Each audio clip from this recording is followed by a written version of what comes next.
Аймгийн засваргын тамгын газраас санаачлан хөдөлмөр халамжийн үйлчлэгийн газар стартап Монгол төрийн бас байгууллагатай хамтран зохион байгуулж буй ховдын бизнес 7 хоног арга хэмжээ 4 дахь өдрөө үргэлжилж байна. Орон нутгийн баялаг бүтээгчид, жижиг дунд үйлдвэрлэл, гарааны бизнесүүд, залуу энтерпренерүүд болон бодлого тодорхойлогчдын хамтын ажиллагааг бэхжүүлж, бизнес эрхлэх орчныг сайжруулах шинэ санаа, дэвшилтэд шийдлийг сум орон нутагт нутагшуулах зорилгоор зохион байгуулагдаж буй тус арга хэмжээ хөтөлбөрийн ёсоор энэ өдөр мэргэжилтэй ажилтан ховдын баялаг хөдөлмөр зуучлалын өдөрлөгөөр үргэлжиллээ.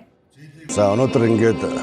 Ховд аймгийн засаг дарга энэ тамгын газар, Ховд аймгийн халамж үйлчлэгээний газар стартап байгууллагатай хамтраад бизнесийн 7 хоногийн арга хэмжээг бол Ховд аймагт амжилттай зохион байгуулаад 4 дахь өдрөө өнөөдөр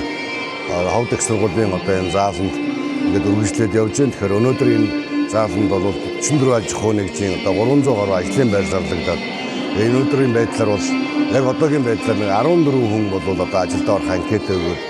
ингээд одоо үйл ажиллагаа нь үргэлжлээд явж байгаамаа. Тэгэхээр ер нь эндээс ингээд харахад бол ер нь Ховд аймгийн засаг даргын одоо анхны 2025 он гараад анхныхаа захирамжийг бол 0.1 тоо захирамжийг бол баялаг бүтээгчид дэмжигчид болгоод зарласан. Энэ ажлын хүрээнд одоо энэ бизнесийн 7 хоногийн арга хэмжээ маань зохион байгуулагч байгаа. Ер нь цаашдаа бол одоо Монгол Улсын засгийн газар төрийн бодлого бол халамжаас хөдөлмөр дээрээс нь төр хувийн хвшлийн тухай